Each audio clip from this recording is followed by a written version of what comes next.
ono ye mwana muwala Hope Shifa nakawombe owa program wewunyisa omwagalwawo eyavaayo okutambuliranga ku mazima n'okukugusisanga ensonga. Kale nno tumugoberere tetugenda kwejjusa. Naye zo surprise ataka tazileta hatataka ondinanze hokoza birungi kyenda sobi aibine birungi rwenda kulukumi kuwate rwenda olobulabo bwakumukomo bwotona busurprise ekisooka wantegere okuva ku kagere paka jinkoma mukanga yamanyi nti ewaka bamutegekeddewo ko ka birthday katonotono kapata abantu ne bakuŋŋaana. Aha, n'okuba nti abadde ebbanga ddene yasimula yalwa so is okay. Kati gwe kubira ndi omukyawo akubuulire kati ebisingawo. Anti gwe ebisigadde ebisingawo ye gwe ababimanya eyategeka ekintu gwe yalaba shifa. Kati kubano maze okwatagana nabo naye teri ayinza kukitegeera nga gwe akiraba ennyo. Kati ye gwe kyova yamba nyina discussinga naawe. I know. Feka tutuukewo bya mirembe nga bagenyi si bya mukanga. Kyova singa twakikoze nadda ndoza singa we tuli twakimaze nadda naye nga sikufuna ku ssimu. In fact kuvya sawa ye mukaga. Kale kati kanyingireyo. Kale. Kantuukewo kati naye simu era tojejjaako lwa nsonga. Era nyina okukubira omuwe ku bubaka. Kale ndi wano nyingidde. Kale mukwano kantuuke waka. Kale kijjako kati ono odagenda kuddamu kuba. Nja kuddamu kuba bukubi kati. Kale munene yanziza nsonyiwe. It's okay kale tewali buzibu. Nga bwe mubiwulidde akadde bamutegekeddewo akantu akatonotono kumusiima n'omwebaza ne tumukyalirako ensi neeraba ku muzira waffe maama erinnya lye ayitibwa Florence Kyeeswa era ng'atutumye amwebaza amuwadde obubaka obwo ayitibwa Agnes Faridha Nanozi nga kuliko n'omwami Michael Kitenda Kyeeswa era ng'omukyalo oyo Agnes ali mu America eyakontaktinga Shifa okubanga tujja okukola ekintu kino so katuveemu tugenda ate tukole ekiddako. Surprise your loved one. Ntuuse eri omuzira waffe atudde wali nga bwe mbagambye omukyala Florence mami waffe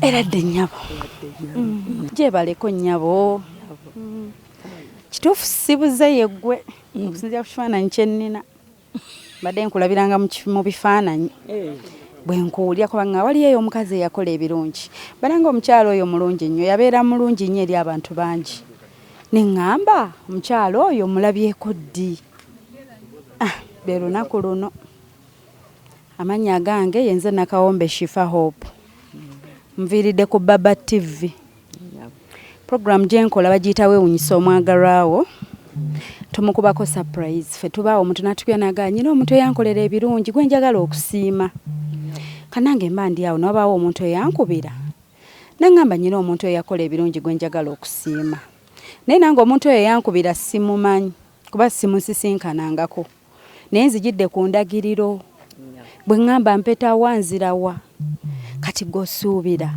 ani eyatuma nze Shifa okujja ne batugamba leero aba Baba TV mulina okubaako mu kitundu bw'ekiti mukyalira omukyala bw'ati golozaani oyo eyatutuma eyankubira kasimu ne bino bye bimu ku birabo by'ebirabo ndeese bingi ne kino kirabo kyo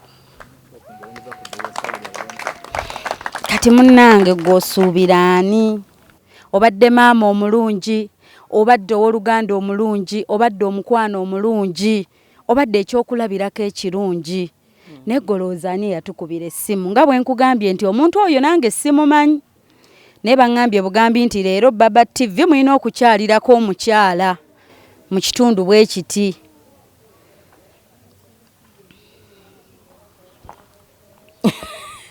Kumuteeba oba Desi. Ani? Bawubya Desi. Bawubya Desi yaliwo. Ali luddawo. Bamita bani ba nga bwe ŋŋambye nti munnayinza omuntu ankubira ssimu ne kiggwera ku ssimu.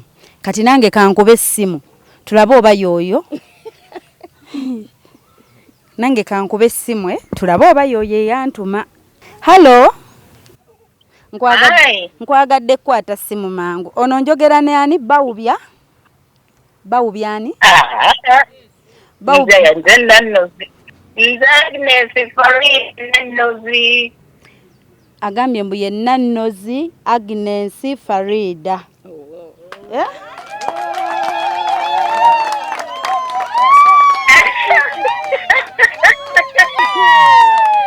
Oyo omumanyi. Surprise gye mbadde muwenewe. Mbadde mayita kunteeba. Era ye akuwulira mugambe. Mama. Banji. Munango ya happy birthday. Ofuuse baby waffe olwaleero. Ennyabo. Munange Agnes ontegedde. Nkutegedde. Munange nali nanoonya dda tukola tutya mama affe okumwebaza naye nga buli omu ali ku bibye. Naye leero nagambye Mukama mulungi, Katonda mulungi nnyo bannange. Mukyala Kipampala eddakiika emu buli omu yeewombeeke tusabeko. Buli omu asabe mu mutima gwe dakiika 2 zo. Ntino tukozese eddakiika emu 2 tusabeko. Mukama Katonda gwe yasuubiza Yobanga bakuŋŋaanye wamu mu linnya ly'olwazi asaba. Ayi Mukama piiza okutuwa bye tusaba ne betwegayo n'asandanga. Otuwenga mu nsi muno okumanya amazima go. Ne mu bwakabaka bwe obugenda okujja otuwe obulamu obutaggwaawo. Amiina. Bannange nsanyufu nnyo. Bannange mwenna tubeebazizza abazze mwebale nnyo okujja okwebaza jjajja wammwe, maama wammwe, muganda wammwe, mukwano gwammwe. Mwenna abazze nsanyufu nnyo olunaku luno okulutuukako nalutegeka dda naye nga simanyi ntya.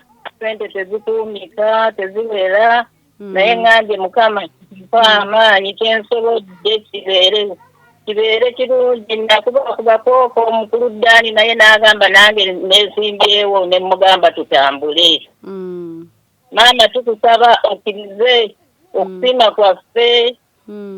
Tusiima nnyo maama, tusiima nnyo okumyekuya abantu. Maama watuyamba, watuzaala, watukuza.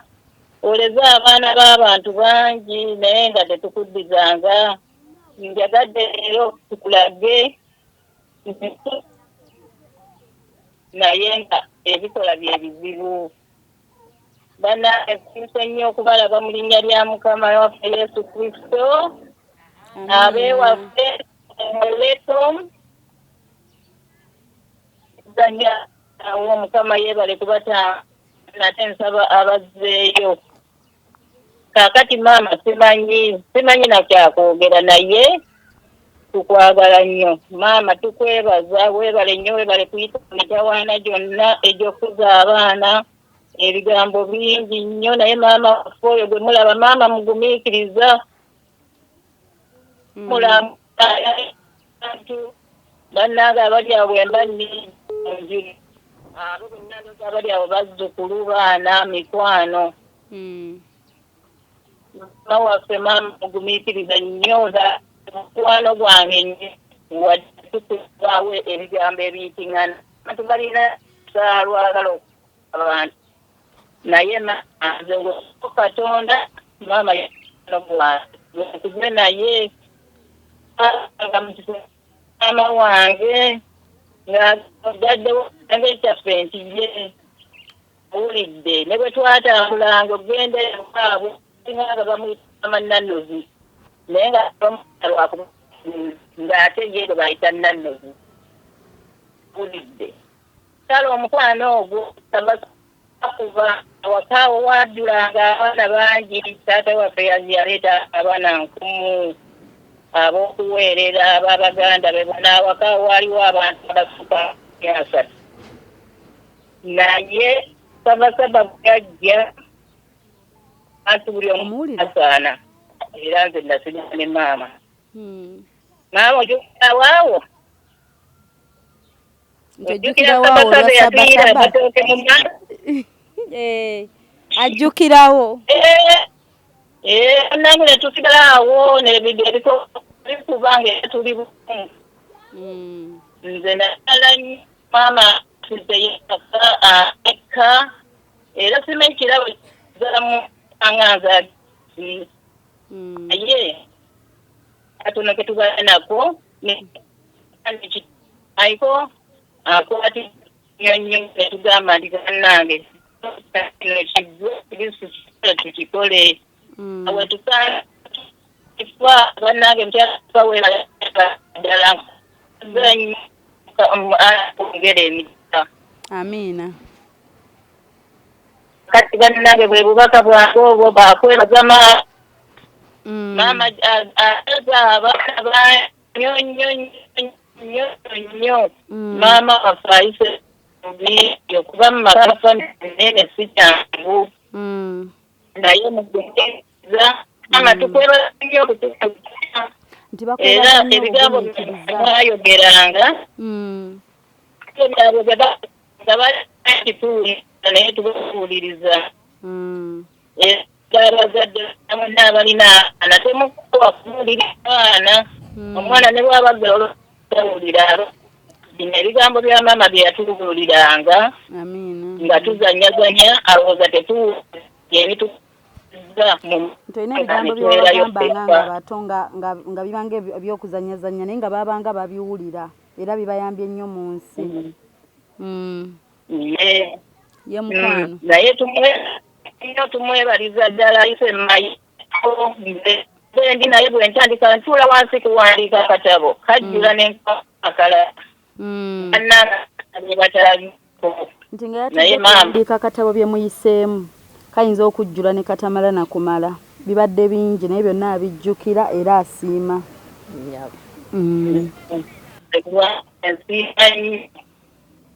weewaawo tiwaba abantu abaagala okutabulatabula ye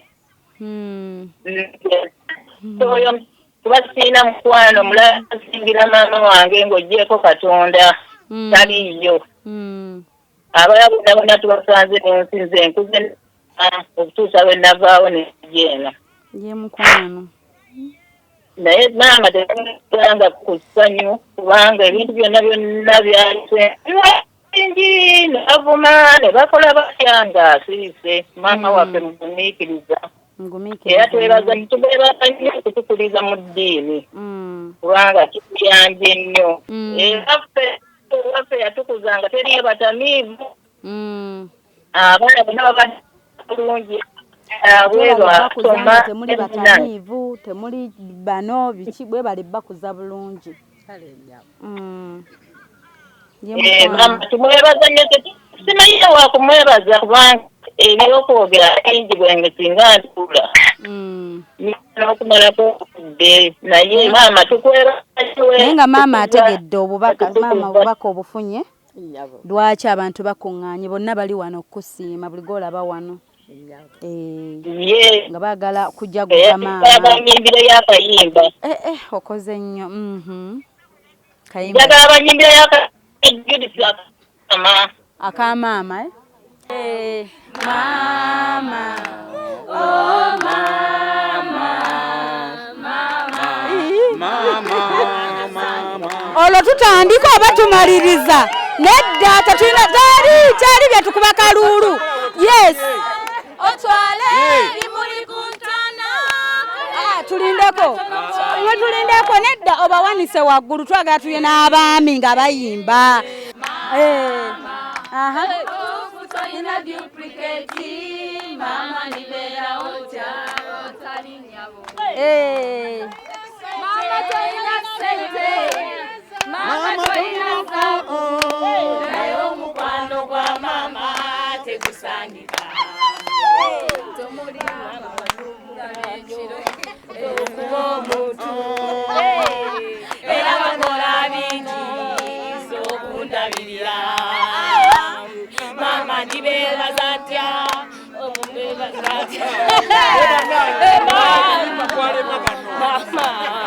Bannange okuyimba kuveeko na mu butuufu timamulibulawo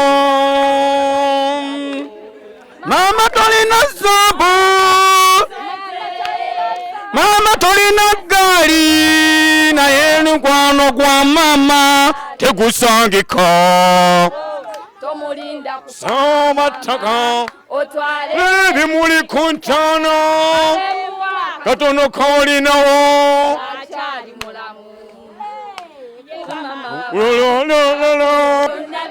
olugambye tebisangika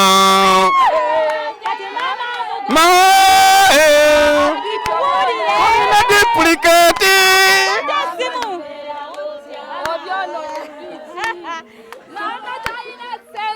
tolina sente mama tolina zaabu naye omukwano gwa mama tegusangika naye tomulinda kufa mama nogenda bwekye okuyimba kutulemeredde okuyimba jjajja tolina zaabu tolina feeza naye omukwano gwa jjajja tegusangika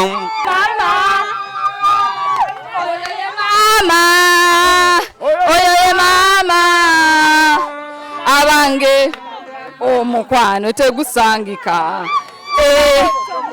kufa maama otwale ebimuli ku ntaana kale muwa katono koolinawo ng'akyali mulamu ebirabo tuleete bingi ebirikwe ngambye tebisangika kati mama mugambe kati mubuulire bambi kwate essimu omukubireko okimanye omwagala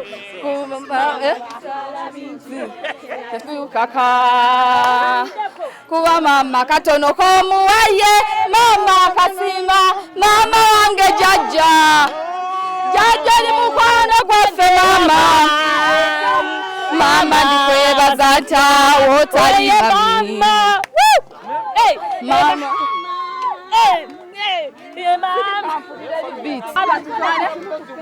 Time y'ebirabo egenda kujja tugenda kukola buli kintu nange nsobeddwa katukikola buli kintu step by step tusobole onnyumirwa obulungi.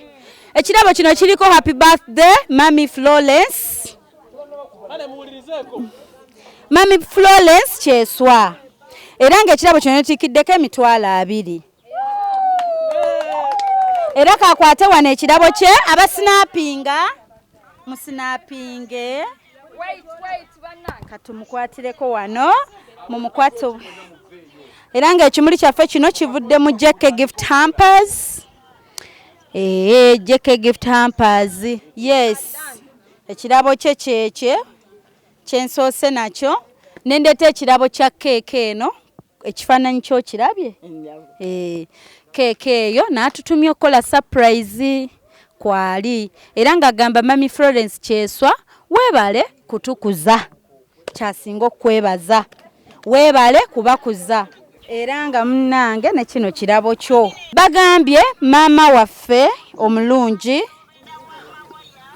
agambye mama waffe omulungi batu distractinga mama waffe omulungi oba naye tumukubire ngenda mukubira naye awo baka mama waffe omulungi omuzira waffe Mami Florence Kyeeswa tukwagala nnyo munnange tukwebaza byonna by'otukoledde mukwano tusaba Katonda akongere obulamu obujjudde essanyu n'eddembe weebale kutuzaala n'otukuza bulungi tukusabira buwangaazi maama happy birthday mami yegwe muzira waffe okuva ewa Agnes Faridha Nanozi n'omwami Michael Kitenda Kyeeswa.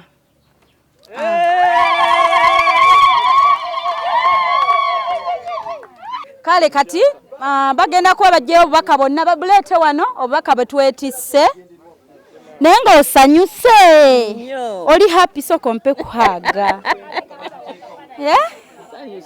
oli happy naye ng'omanyi nti bakwagala nnyo tebakutwala ng'oli maama wayina obbikola si buli maama nti abikola ate si buli maama azaala nti akuza abasinga aleka awo n'agamba ensi yeemanyi gy'eri mutwala naye bakusiima okuva ku ntobo y'omutima nga bakwebaza era nga bagamba tebayinza kukusasula ne kano katono nnyo naye munnange obubaka obusinga nti bakwagala ate bakusiima nti weebale nnyo naye nga bambi sijja kwogera nzekka mu mukolo guno omuntu oyinza obeerawo ngo gashifa nange nnyina obugambo bwange bwe njagala okuyisaawo luno lunaku lwakwagalana kwagala buli muntu ali wano aliwo lwakwagala laavu ng'ate muva mu mutima enkuba etandise n'enninda abantu bakwate obutebe badduke teri asituse okwo kuba kwagala buli muntu yakuumye obudde ngenza otuuka wano nga buli omu fe aba basibye okwo kuba kwagala so kati mbadde nsaba buli muntu oli wa ddembe okubaawo n'obubaka bwo obugambo bwe oyagala okwogera oba oyina speech oba oyina kyotugamba ku mukyalo ono omuntu ali ku Baba TV ayongere okulaba abantu betukolera ebintu bwe biti biki be baba bakola. Maama wange omulungi Florence Kyeeswa watwagala nnyo nga tuli ekyabazaala nga tuli baana bangi tewasosolako mwana n'omu. Maama omutima gwe watulaga ne ku ssaawa ya leero tukwebaza nnyo maama weebale nnyo weebalire ddala okutulera okutwagala n'okwagala bataata baffe kubanga ffe tuli baana balamu bo naye tweyanziza nnyo tweyanzeege maama okutwagala ayogereyo byonna nze Sara Nanozi muwala wa Bicolansi Kisenyi Kayindu. Maama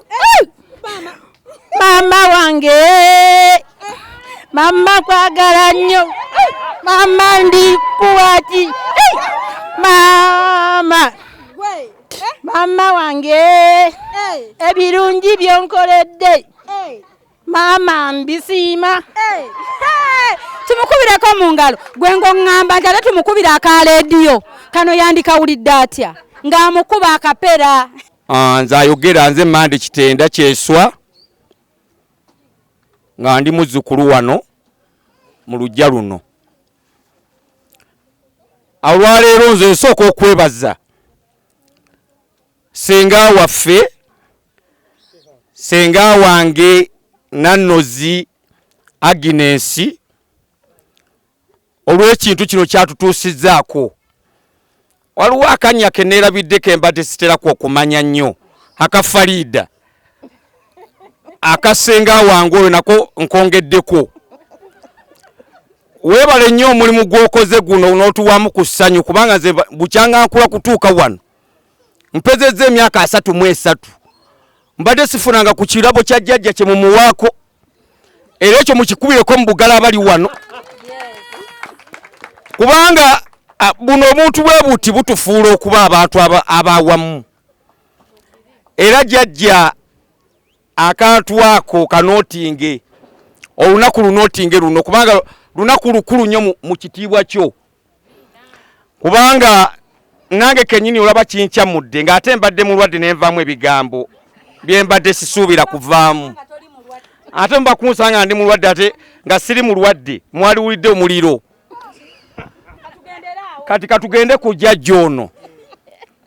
Jjajja munnange enteekateeka gye wateekateeka abaana yeekutuusizza ku bino. Ekyo olina okukyebaliza Mukama Katonda kubanga oli mukyala wa ddiini. Omuntu w'eddiini bino byennyini by'olina okufuna kubanga ekintu wakikolerera. Ffenna ffe tukwegomba naye tetumanyi oba tuli bituukako. Egyo emyaka gy'olina nze nange ngyegomba naye Katonda yamanyi. Munne nze nkweyanzizza okutuuka ku lunaku luno. Mukama Katonda yalikutuusizzaako bwedda abantu bakulimbalimba munnange oyo abako bajja olinda bako naye abako be bano lwe lunaku lwo abako yeggwe. Kale bannange n'obugambo bwange bukomyawo. Mukama Katonda abatukuumire. Akayimba kange obuyimba bwange buzibu nnyo. Kati nze kye ŋŋenda okukola Jajja nja kuziniramuko ku mazina kubanga bakuyimbira akayimba ko ya njagala omuntu annyimbire nga nze bwe nkukyekyebeezaamu ku mazina. Beatrice njagala onnyimbire akayimba. Otyo weebazanga Yesu. Akoredde ebirungi nayimba, akoredde ebirungi, akoredde ebirungi nayimba, akoredde ebirungi, nti akoredde ebirungi nayimba, akoredde ebirungi natenda, lungi nayimba, akoredde ebirungi, nti akoredde ebirungi, akoredde ebirungi, akoredde ebirungi, akoredde ebirungi, akoredde ebirungi nayimba, akoredde ebirungi natenda.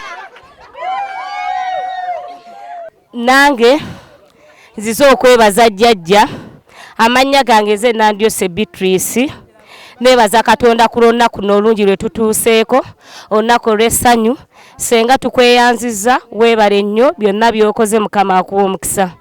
Jjajja weebale kutwagala, weebale kutukuza bulungi, watukuliza mu mpisa, watukuliza mu mukwano, watukuliza mu ddiini nga watuteekateeka we tuli jjajja.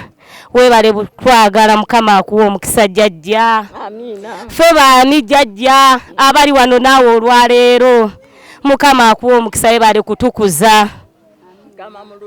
Jjajja alina akayimba ke kasinga okwagala kagamba bwe ntambulira mu kkubo Yesu ankulembera nyiza ntyo okubuusabuusa ye nga ntwala bulijjo ebibaawo kunze tebiyinza kunnuma Yesu ye mukumi wange yangabira obulamu. Komyawo Mukama abawe omukisa. Amannya gange nze Kitenda Douglas, ndi muzzukulu mu maka gano, nange neebaza nnyo Mukama olw'ekkula lino lyatuusizza ku jjajja. Bupate nga buno si bwangu oli ayinza okugamba oyo mukulu lwaki tumukolera, abasinga batera bukolera baana bato, naye twebaza Mukama nti yatadde ekirowoozo mu ssenga Nanozi n'avaayo n'ekintu ekirungi ennyo bwe kiti. Jjajja ono nze ayogera natandika ndi mwana muto okubeera mu mikono gya jjajja, nzijukira bulungi nnyo, naye jjajja atukuzizza mu ngeri ennungi ennyo. Yatuyigirizanga okutya Katonda era nga tuyimba wano buli tetunneebaka tulina okubeera n'essaala ne tuyimba ennyimba ez'enjatula, ate n'atuyigiriza n'emirimu mingi nnyo. Ekintu kye nnyinza obuteerabira ennyo ku jjajja, nammwe mwenna abakimanyi ennyo wano, jjajja muntu ayagala nnyo abagenyi. Ekyo ekintu kye nasinga okumuyigirako, okwaniriza abagenyi. Amaka gano gamanyiddwa nnyo ku kwaniriza abagenyi. Jjajja ng'alekayo okulya naye ng'abagenyi balidde ne basanyuka nnyo. Kwegamba ekintu ekyo kyansanyusanga nnyo, ng'era tubeera wano abagenyi nga banaakyala ne twetegeka ne tukola tutya. Naye leero simanyi oba kyabadde kitya ku mmwe abaasuzeewo wano, naye engeri gy'ebadde surprise, naye kyamukutte nga tategedde bulungi, naye yalibadde kati ali mu kwetala okw'ekika ekyawaggulu. Ebigambo sirina bingi nnyo, naye jjajja nkwagala nnyo era nkwagaliza ebirungi byonna byonna Katonda by'ayinza okutuusaako. Amen. Bane musoke mukubireko Madamu Shifa mu ngalo, ate mukubireko ne birthday girl mu ngalo. Nga mumbuire katono. Mukubireko ne Baba TV mu ngalo. Bannange tweyanziza nnyo nnyabo wamu n'abatesitesi, ate nga gwe mutesitesi wa programu eno ennungi, ate nga tukubiriza abantu bonna abatulaba timwekwata omukyalo ono kufuna kubisingako ne wano. So tweyanziza nnyo nnyabo ku nsonga eyo. Maama amanya nze Kyeeswa Nicholas, nze Rastiboni wa maama ono tweyanzizza nnyo bannaffe mwena bakoze enteekateeka ennungi eno abaana n'abazzukulu abazze wano ab'emikwano mwenna buli omu alina kakwate ku mukadde maama tweyanzizza webale kutulera bulungi webale kutwagala bonna abaana basanyufu naye ak'ensusu tweyanza nnyo Agnes Faridha Nanozi olw'enteekateeka gyayiseemu ku Baba TV n'atusindikira mukyala Shifono okujja okutulondoola n'ekyaggwe okuba nti oli live ku mayingo g'ensi yonna bakulaba maama olwa surprise ennungi bweti tweyanzizza Mukama Katonda akukuume akuwa emyaka 400 olw'obudde nga abantu bangi balina okwogerako kankomaawo naye nga abaana mwenna abava mu maama n'abazzukulu ffenna mukubire maama mu ngalo nammwe abali ebunaayira mwenna tubeeyanzizza nnyo mwebale nnyo mwebalire ddala byebyo ebyange senga nze neebaza Katonda ku lw'obulamu bwo banne tusiime nnyo Mukama Katonda okusooka olw'obulamu bwa senga wange ono senga wange nze banne nze nakedde nkya nasuze nga simanyi nti naabeera wano naye bukedde nkya nga mpulira mwoyo annumiriza nnina okujja okulaba senga nvudde eka nga nze nzija kulaba senga kati neewuunyiza nnyo okulaba nga ate na bino binsanzeewo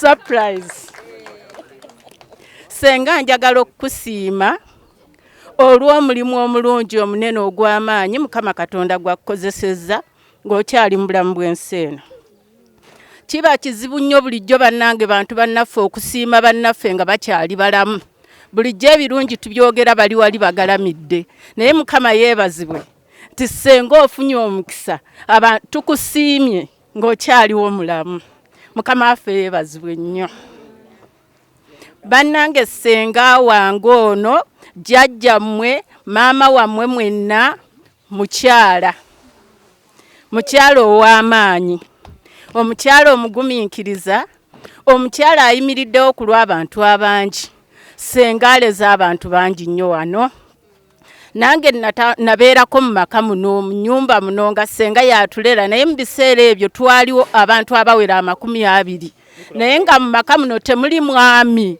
wabula nga senga ye senga buli mwana eyali wano yali asoma twalyanga ne tunywa ne tukkuta naye nga tetumanyi senga akikola atya njagala okwebaza nnyo senga olw'omukwano senga weebale kutwagala senga weebale kutulera weebale kutugunjula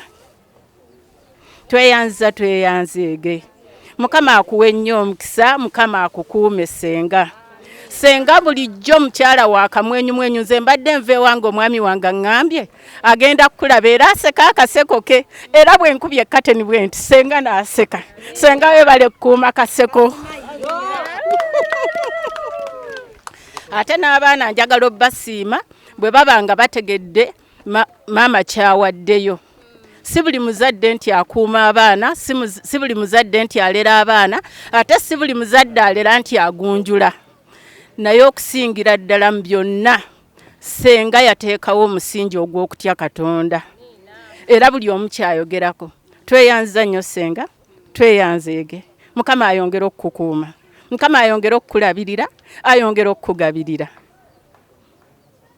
bane bulijjo kyosiga kyokungula senga abeera ekyokulabirako gye tuli era nga twebaza Katonda olw'omukolo guno ogw'ekitiibwa tegubeerangawo era Agnes Nanozi agukoze aleese ka surprise kano eri senga weebale nnyo weebalire ddala Mukama Katonda akuwa omukisa era n'abalala mwenna abali eyo mu Amerika bannange mwongere okwagalana simanyi na kyakwogera naye tulina essanyu lingi mwebale nnyo mwebalire ddala bannange senga otukoledde bingi era tukwagala nnyo ne Mukama yeebale kuwangaaza era tusaba ayongere okuwangaaza owangaale emigi gyena n'abazzukulu bo n'abaana bo era nga Katonda nnyongera okumwebaza byonna byatukoledde Katonda wange omulungi weebale nnyo weebale ddala okutukuuma era senga weebale otulabirira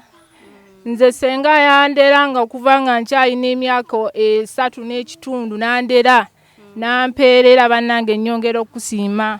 Weebale nnyo weebalire ddala senga. Tusiimidde ddala era yongera okwagala Katonda nga bw'omwagala. Amiina. Amannya agange nze Nansubuga Joyce Mumbejja era nga ne senga ono naye Mumbejja. Mukiwulidde? Mwebale nnyo mwebalire ddala era kamuyimbiremu akayimba kubanga olwaleero baby. Ndowooza tukayimbe ffenna. Baby Jesus you, I love you. You are my savior. You are our savior every day. Again, baby Florence, baby Florence, we love you. We love you. You are our parent. You are our parent every day. Every day. Mwebale nnyo senga kutulabirira munange tukwagala nnyo. Mwebale nnyo weebalire ddala nakutukuza. But I'm so grateful to God that you're still alive. Tukulabako nawe nolaba ne kubazzukulu ku baana baffe. Mukama tumwebaza olw'ekyo. Nenzako okwebaza senga Nanozi Agnes olwa idea ennungi gy'akoze atuzibukudde amaaso ffenna bukyobaawo sikirabangako. Neither taata wange okukikukolera oba taata Niko oba taata Bemba teri yali akikoze ng'ate babeera naye wano okumpi. So tumwebaza olw'eyo idea ennungi gy'atuwadde. Naffe tomanya next time tujja kikola. So we are so happy for that. May God bless you. Era akwongere emyaka emirala mingi tukuwalulenga buli kumakya tukufulumye we tukuzaayo. Tetulina koowa. So byebyo ebyange amannya nze bbawo bya Deborah.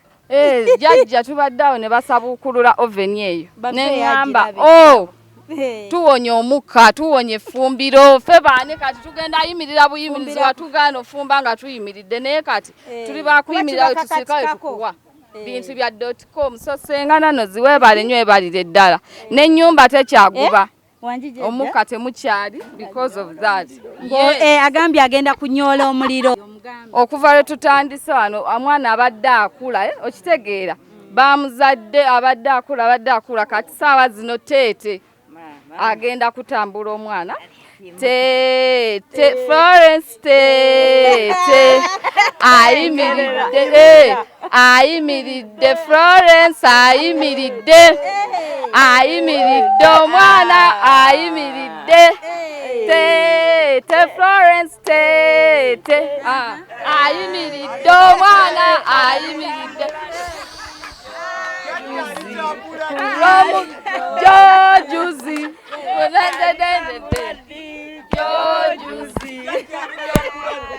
so yeyo gundi yange gyenkoledde jjajja olw'okuba leero baby bamuzadde n'akula n'atuula kati atambudde.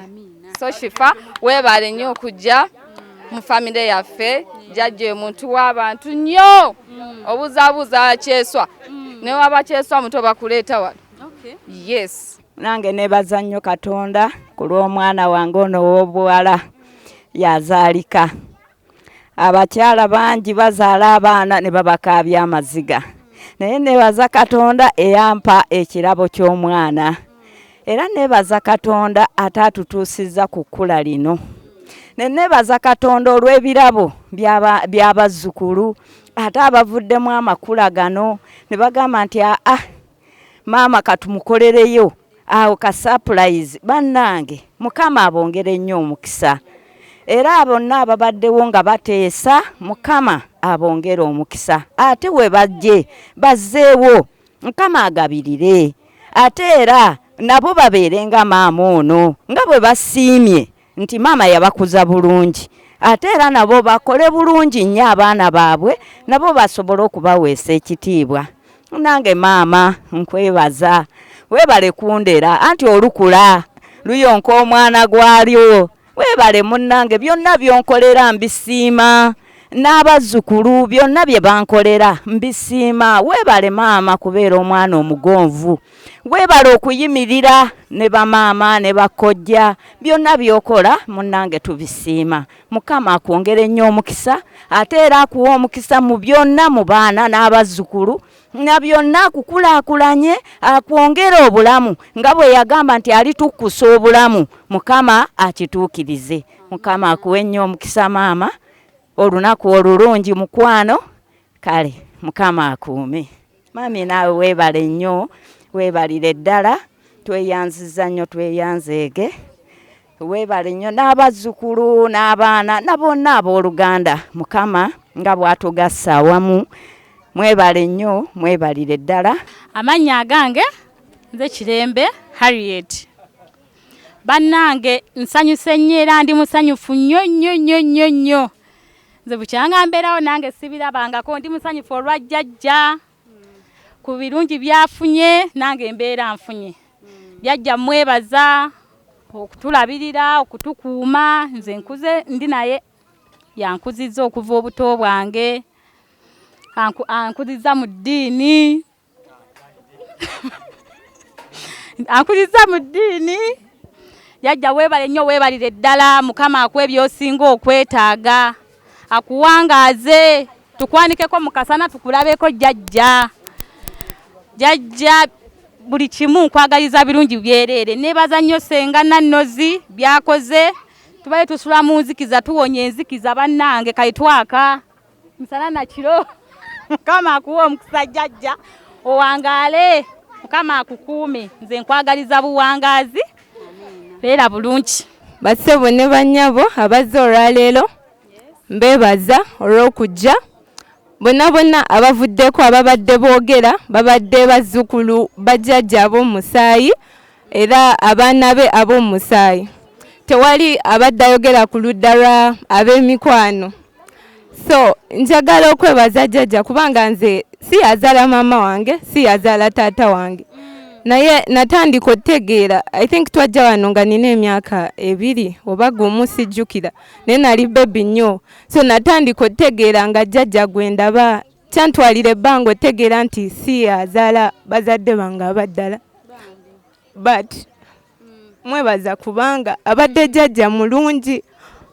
Jjajja bange abaddala samala nabo banga ddene. So njagala okwebaza nti I have an opportunity obeera ng'omuzzukulu gyali, okusulako naye, okundera, okusula mu buliri bwe bumu naye. Jjajja nkwebaza okuneesiga.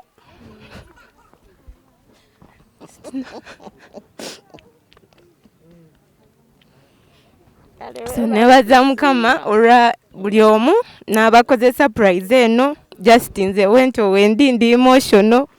Naye buli omu yeebale, Mukama abawo omukisa. Abooluganda, ab'emikwano, mwebale kujja. Omulala agaana okujja. Ne atindiza eggendo najja. Yeebale kujja. Banne neebaza Aunty Agnes Ajati Farida olw'ekikolwa kyakoze. Si buli omu nti akikola. Neebaza Mukama kubanga amusobozesa okukola buli kimu. Si lwakuba nti alina naye olw'ekisa n'okwagala maama we erudda jjajja wange ono. Neebaza Mukama wajje amwongere ebirungi bingi kubanga nange kennyini nze mwagala nnyo. Simanyi bwe nnyinza kwogera kuba byakoledde jjajja biyinza okuba ebitono, naye nze mwagalira ddala kubanga nkoledde ebingi. Jjajja weebale nnyo kutukuza. Ne muwala we najjukira nti okuzizza abazzukulu n'okuza abaana mu bulungi, ate nange nkwebaza. Naye Mukama akwongere emyaka bufukunya kuba tetulina tuyinza kwebaza yadde bakubadde bino ebintu naye jjajja bino ebintu si bingi, bitono okusinziira nga wotukuzizza, bitono. Naye Mukama gwe tuyinza okusaba akuddizeewo. Jjajja weebale kutukuza n'otukuza mu ddiini kubanga nze abamanyi mumanyi ewange muntegeera ate nga weebali muntegeera Ankuyisiza mu ddiini era ndi muntu oweggonjebwa. Mwebale kusiima bannange kano mbadde nkerabidde nebaza muganda wange Dagalaasi abasinga mumumanyi naye mwebaza kuba y'omu kwabo kuba enkizi. Ebirabo bino byonna byolaba wano bibyo eri sola yiyo muno mulimu dishes byo byokuseneramu supu nga biraba ku bifaananyi eyo huufa tulese TV flat screen binji nye miceere sukali buli kyolaba awo jjajja omulungi. Webale kutwagala mukwano, webale butatulekerera, webale kubeerawo mu byonna, webale tuyigirize eddiini, webale kubanga buli kizibu kyonna wetukaaba jjajja obeerawo ku saidi yaffe. Tukwebaza olw'ekyo. Ngenda kuyimbirayo akayimba ka Misaaki aka maama nenze ngenda kujjawo maama nteekewo jjajja. Teriyo tya jjajja wange obulamu bugamba ki muzukulu nze nkubuzako agi obulamu bugamba ki.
Munaye mama webale kutwagala, webale kuba mukyala mulungi, webale kuba na mutima mulungi, webale kuzaala abaana balungi balina mutima mulungi. Bonna nze nebaza maama kuba abaana bonna, era maama nze kyensooka okusaba nga sinnabaana kwogera bingi naffe otusabire omukisa kubanga tuzadde naffe abaana baffe baba abaana abalungi. Abaana balungi bonna tutunudde mu birabo bye tuyinza okuwa ne tubulwa nga tulaba buli kimu maama okiyina kuba buli kimu abaana bakikuwa. Abasente abaki radio bifa bufi naye maama buli kimu tunoonyeza mu supermarket ne tugamba maama tumuwe kinga buli kimu butuufu akiyina. Kale webale kuzaala abaana abalungi era tubeebaza abaana ba maama bonna mwebale kutwagala. Maama yafuuka maama, nze ndi mukamwana nkiikiridde bakamwana bonna naye erinnya nze sirimanyi tetulimanyi. Wafuuka maama. Tutambula mu tawuni ne bakubuuza nze bamanyi nze mu Galanda, ntambula ne mutabani we naye bamanyi nze mu Galanda gye muwerekera oggula engoye okiraba. Kale tukwebaza omutima omulungi maama. Anti Nanozi Agnes webale nnyo mukwano, webalire ddala, webale nnyo koza ekintu kwegamba otuwoze ebbanja okiraba. Ate n'abaana baffe abali wano mwenna babawoze ebbanja. Tubeebaza, mwebale nnyo, mwebale kwagala maama, mwebale kutwagala. Babeera e Bulaaya ne batuweereza ebirabo, abamu tetubalabangako. Naye ogenda okulaba akasente nti kaako, kale maama. Bwe gubanga mutima mulungi n'omukwano bye bikutwala mu ggulu. Nze nkakasa watuuka dda. Omukwano oyina mungi, eddiini oyina nnyingi, ate ekirabo n'okigabirako abaana. Tubeebaza, mwebale kuba balungi, mwebale kutwagala. Akalabo kange katono, noonyeza kye nnyinza okukuwa maama nga sikiraba. Kano kalabo kange katono. Neyanze nnyo, ne kano kabakyala, ka mukyala ono ne banne. Butono naye obusiime. Neyanzizza nnyo, neyanze. Wajjajja ekirabo kye. Ekirabo yasinga okyagala kigaba. Bambi. Neyanze nnyo, neyanze ge bannange. Amannya agange nze Mpalanyi Muhammad. Nsooka okwebaza nnyo mama wange Agnes Nanozi. Weebale butaleeta kimuli ku ntaana. Weebale akatini kootodde kawa jjajja. Bannange weebale nnyo, weebalire ddala jjajja. Nange kikino kyensobodde okuwa ku lwa mama wange Nanozi Agnes. Salamu alaikum.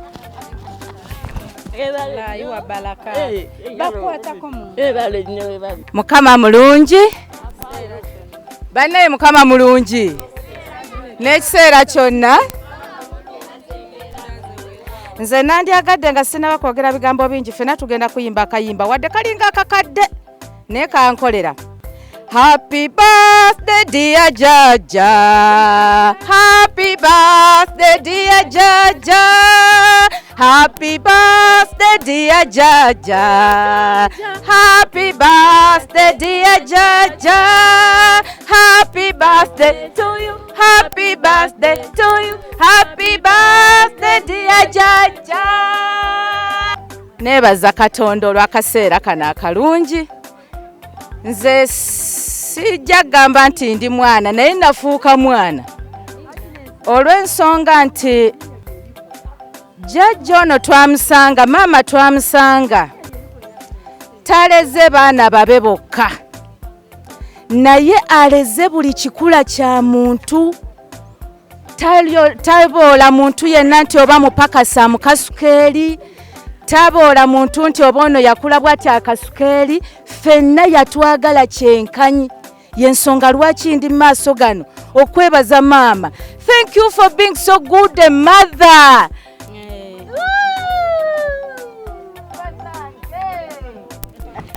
Nammwe tubeebaza abaana ba maama be yaleera. Twebaza Katonda nti nze gye nakulira batuyigiriza ekigambo kimu nti manyiza omwana omuto ekkubo lyataliva, nti ne bw'aliba akuze talikola ki, talirivaamu. Twebaza abaana ba maama okutandikira simanyi na bwe nnyinza kubamenya kubanga Nanozi kino kyakoze n'abalala bakoze bingi newankubadde tebabitadde ku mpewo ne bajja ne basiima. Ate maama nkwebaza wabasigamu omutima ogwagala abantu. Ekyo kye kisinga obukulu, okwagala nga Katonda bw'atugamba twagalanenga naffe tulyoke tukungule ebibala ebyokwagala. Thank you everybody, thank you very much. Ffenna ab'erinnya nga senga nze nkulembedde erinnya erya Nanozi, buli muntu alituuma omwana we. Byamukisa mami ekyo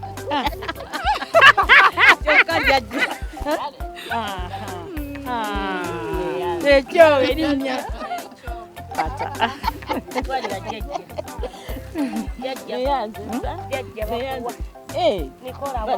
waliwo noono munna neyanziza neyanzege ebali nnyo kale jjajja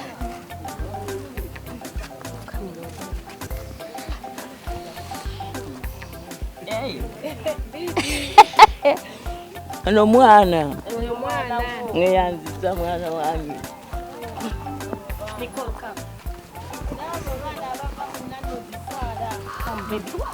ntwala omukisa guno okwebaza Katonda tuusiza ku lunaku luno nga neebaza nnyo jjajja Agnes Nanozi kulwa surprise ennungi gy'atubyeko gwe maama waffe. Allah amwongere ekisinga obulungi, nawe akwongere obuwangazi.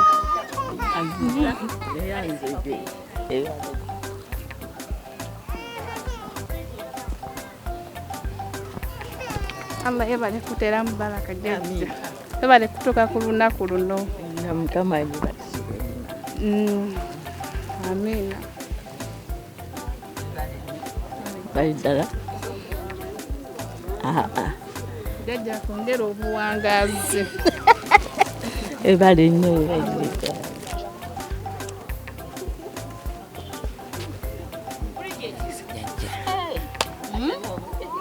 What have you said? Anja kinyoza kyenkuwadde ekirabo. Tetumuwulira wanje. Kino kirabo kyendeese. Omwami we Yubu. Omwami we Yubu.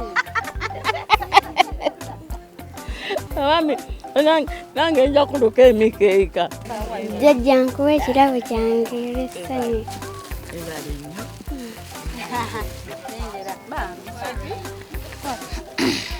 Nkwebaza olw'ebirungi byonkolera jjajja, nkusiima nnyo, Mukama akuwa omukisa owangaale. Kyekirabo kyenkufuniddeyo jjajja, kwatirawo n'ebinene bijja. Kano katiri naye ebinene bijja. Mukama akuwa omukisa. Agambye di. Wano olunaku jjajja. Neyanziza. Kazitoye. Kino ekirabo jjajja kyenkuwa kiwanvu, njagala ofuna emyaka miwanvu gisinge ne ku kirabo kyenkuwadde. Kyo kiwanvu. Weebale kula, tukwagala nnyo jjajja.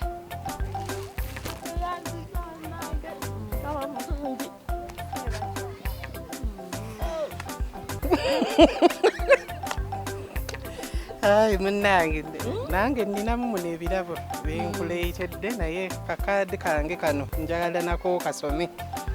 Kuliko obugambo bwange obulungi bwenkuteereddemu. Grandma, my grandma. You're so lovely. A grandma's love is special and is always there for you. Her wisdom and encouragement will always help you through. Her friendship lasts a lifetime and her loyalty won't fade. She will always keep each a caring promise she has made. Yes. Nebirala biri muno. Neyanziza, neyanzige. Ebale nnyo ebalire ddala. Neyanziza. Jjajja, Mukama akumpeera obuwangazi. Nze ni mukwano gwa family. Amanya nze Kalonje Hassan. Jjajja. Kale jjajja.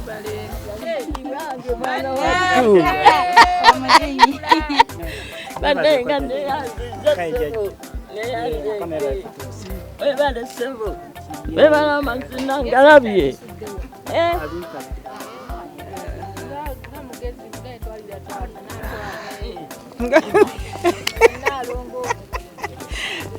Mama munange. Tweyanziza mama, tweyanzege. Mukama ebale kukuuma, ebale tulera, ebale tukuuma. Mukama akolere ekisa. Amina. Enyabu. Neyanziza nnyo. Kale mama. Chadia.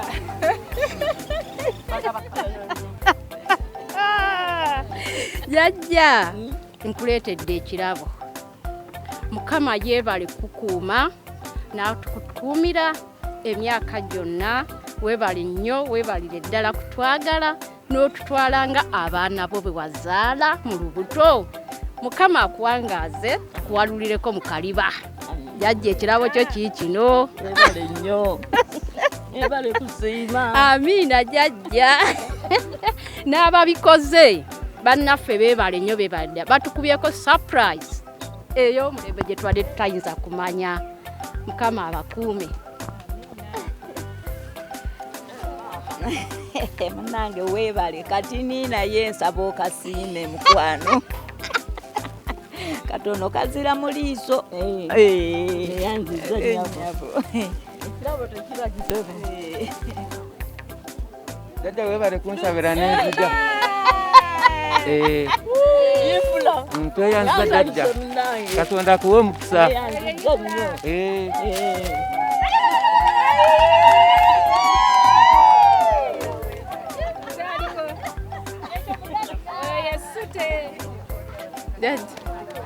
Kano kekange kamakuwa omukisa nawe webale kubeera jjajja mulungi afaayo. Tweyanziza ebirabo biweddeyo. Kale naye ng'akayimba mwakategese.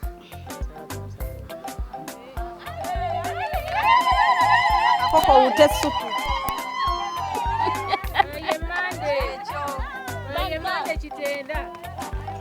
Nategedde by'osinga okwagala. Olawula ndowooza olabyo kyekintu kyasinze osanyukira. Bino nze mumanyi nnyo engeri gye mbeera naye. Era jjajja kana kino kirabo nkikuwadde. Onywemu kasupu amagumba gagume. Nkikukwasiza kikwate okiwulire obuzito. Bwe bubuzito obwo. Naye tekesi pampa bakase wange. Kati ono ye mukyala.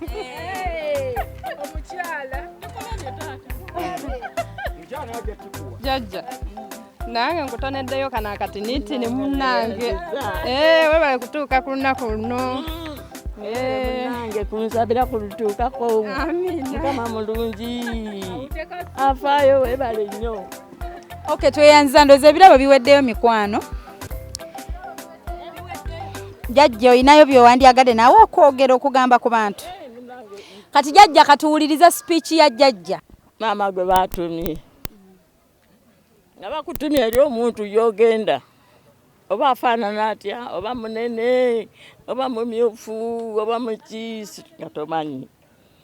Naye n'otuukiriza kye baakutumye. Neyanziige. Bannange ab'omukwano abagana, ab'oluganda, ab'omukwano, abazzukulu, abaana. Mukama mulungi, Mukama yeebazibwe, Mukama afaayo. Nze kino sikirowoozangako. Naye Mukama akintegekedde. Ate Mukama alaba okuntegekera bino byonna. Nzaani bannange ate ewaawe ndi maama naye si kyangu. Naye neebazizza nnyo bannange mwenna okujja ku lunaku lwange luno ne mumpa ebirabo bino byonna nga simanyi era babinkweka. Era bangambye eri abagenyi konza ate baani ku ssaawa eyo ya leero.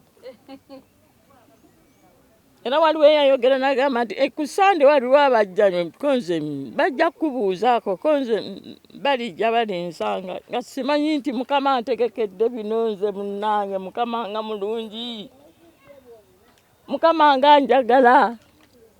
Bannange tunuulira ebintu bye bandeetedde ng'omwana yabimpadde. Neebaza Mukama eyamumpa. Neebaza Mukama olw'ebirungi byonna byankoledde. Neebaza Mukama olw'abaana bonna bampadde. Kubanga bonna buli muntu aleese ekirabo lwakuba nti tebiragiddwa bantu. Naye babireese byonna bannange nsiimye nnyo abaana bange bankoledde eby'amaanyi nnyo bye siyinza kutegeera. Nga nange neneekubamuninga nti bannaye nzaani atabonabona ng'abantu. Abantu babonabona, abantu bakola batya. Naye Mukama ayampa abaana.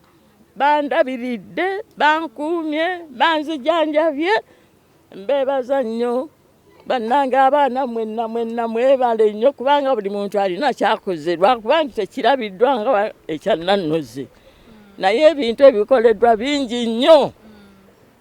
Nebaza Mukama olw'ekyo kubanga yampa abaana ne bampulira. Ate mbebaza okumanya kye nabakolera. Nange Mukama yakikola sinze. Kubanga waliwo n'abaana abanyombesa nga bagamba. Naye maama naye twali tugamba nti oyo omwana yamuzaala tebalabako ku mwana oyo nga muto nnyo bw'ati. Paka lwe bagenze naye bweru lwe bakimanyidde nti sinze muzaala. Ne bagamba nti kakati maama naye okwogera ekyo yamala kubasunguwaza. Nange kali maama n'atatugamba nti ono sinze muzaala tugamba muganda waffe. Naye Mukama mwebaza kubanga ajjeeyo omusana. Mwebaza nnyo nnyo nnyo era nsaba Mukama bino bibankoledde mu nsi Mukama era bannyanirize mu ggulu bireme kukoma wano kubanga bikoma wano tubireka ku nsi. Naye Mukama gw'olaba ate gw'obimpadde era nina essuubi Mukama nine mu ggulu bwe kiriba. Naye Mukama maama mwebaza nnyo okutuukiriza bino n'oleeta bino byonna munnange neebaziza nkweyanziza maama.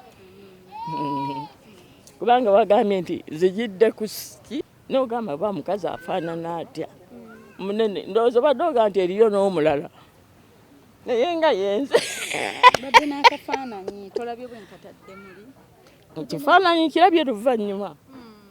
Naye munnange neeyanziza ebirabo byange byonna bibampadde ne keeke kati ndi mugole ate banna ngenda kusala keeke. Nebaza Mukama olw'ebirungi bino byonna byankoledde. Mwebaza Mukama nkwebaza obutamala Mukama wa Katonda wange omulungi ow'ekisa njagala ennyo n'ayagala n'abaana bange n'abawa emirimu ne bakola ne bajja mu ssente ne bazikozesa maama ne bajjanjaba maama ne bamukolera ebirungi nga maama. Mwebaza mbebaza nnyo mwenna abaana buli mwana kyakoze. Mwebaza nnyo nnyo nnyo nnyo Mukama mulungi abaddizeewo we mujje kubanga era ajja kuzaawo era bino yabalagidde si mmwe mwekka naye Mukama yabalagidde ni maama mumuwe mwebale nnyo mwebalire ddala. Mukama mulungi afaayo bannange bino sente mmeka bino osaba eryenvu nga terinaalikuwa ndibyo soda osaba yakacupaka ndibyo nfunye sukaali nabanna omuliro enkute zirabika omuliro guguno bannange nsanyuse nnyo nnyo nnyo nnyo n'amasannyalaze sola yino Mukama oli mulungi oyagala nze kwebaza nnyo taata ebale nnyo Mukama wange neeyanziza neeyanzeege kubanga bino gw'obikoze bino ebirabo mbulamu bijjawa ate si mmwe mbimpadde Mukama yabasindise Mukama yabakozesezza nandaga nange kye nakola Mukama nga nkyali mulamu. Mukama yeebazibwe. Amiina. Kale bane serabira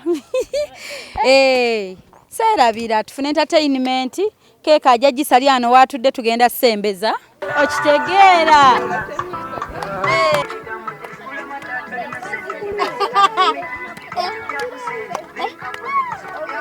okitegedde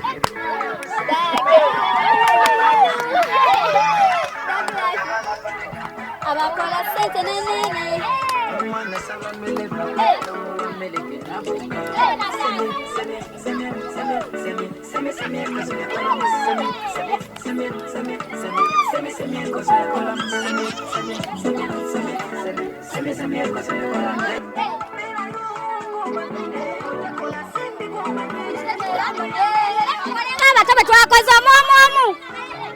ngaba tobe twakoze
So kati mukama tumwebaza olw'olunaku luno, tumwebaza olwa programu yaffe eno abakatuuka tusanyusa obbalaba.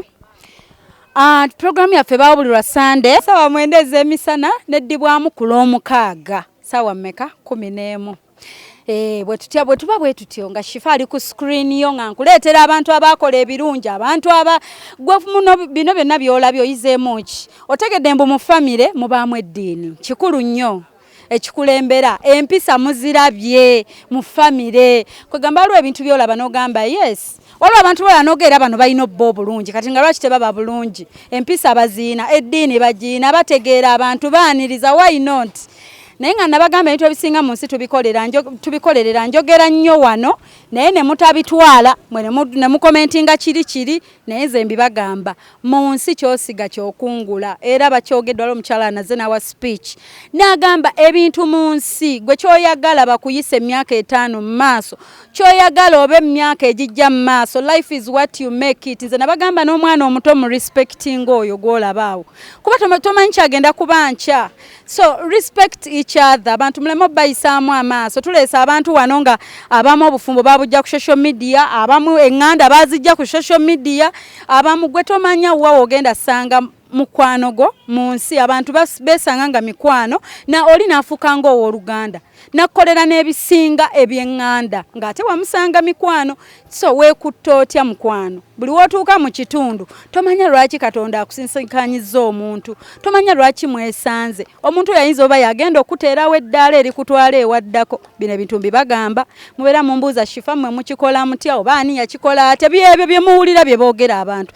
Kyova laba birabo tubyewa, njagala nnyo abantu boogere. Bw'oba okyegomba oli kyafunye omanye bivuddewa okitegeere.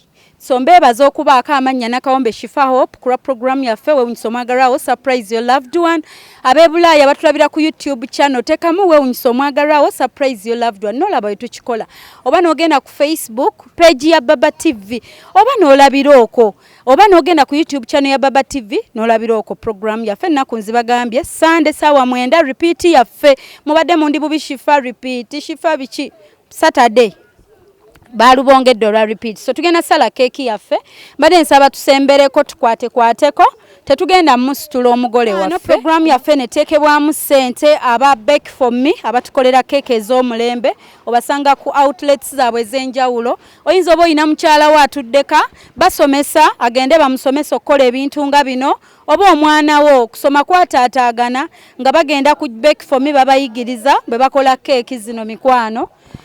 Jeke gift hampers kulw'ebimuli bino ebirungi kyoyagala kye bakola kyo ordaringa babimanyi nnyo ebintu bino bikola era bakubuuza mukyala mwami colors entuufu bazimanyi muleko genda mu bantu abageterera ebintu okituusa ate omale gwe kenyini oyombe nga tompadde ekifaananyi bya Shifa byatera ggaba temugenda mu bantu batuufu. Jeke gift hampers nyabo tusanyiza okulaba tweyanziza okuwa maama ekirabo kino era nga tumwagaliza obulamu obulungi, okubeerawo okulungi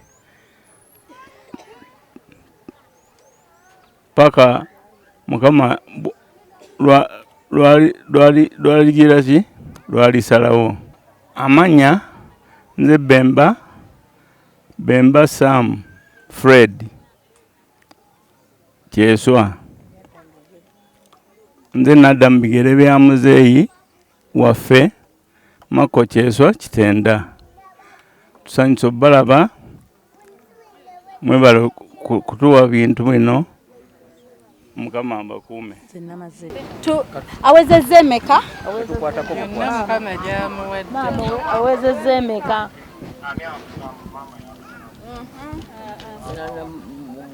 Kinana mukaaga. Kale mukwate nga tracing from up. Ngenda babalira. Kinana mukaaga, nsanvu, nkaaga, atano, ana, asatu, abiri, 10, emu, 0. Tetwabuko. Ewa nange emikono. Omutukoze. Munazizza. Ayi. Owai. Atonazizza. Keki yaffe from back for me. Temumugire. Tuyimba akayimba. Happy birthday dear Jaja. Happy birthday dear Jaja. Happy birthday dear Jaja. Happy birthday dear Jaja. Happy birthday to you. Happy birthday to you. Happy birthday dear Jaja. Ale tweyanza mikwano, twebaza mwenna abeekuumiddeko kubanga tusimbula we twabalaze nti nze mba nzijja nange simanyi bwe kinaaba, mba nsisinkana omuntu nga tetwemanyi wabula eba surprise. Abamu manyi ogamba shifo tugambangako banange eba surprise tebazoogera but ate mujja zitegeera mpola mpola like with time. So tweyanza nyongera bajjukizo ida ku 0782101569 0702562157. Ze namba eziri ku screen mwewala abafera abeyita shifa nzabikolako nzekka. So ababageegenya ne bagula bufeke page ne bakola ki mubegendereze mbawe namba ziri ku screen. Thank you so much. Banange tweyanzizo twaniriza mbagamba nti bye bye. Webale nnyo webalire ddala Hope Shifa Nakawombe owa program wewunyisa omwagalwawo okujja okutwetikkiranga essanyu. Thank you. Wetuli nnyo.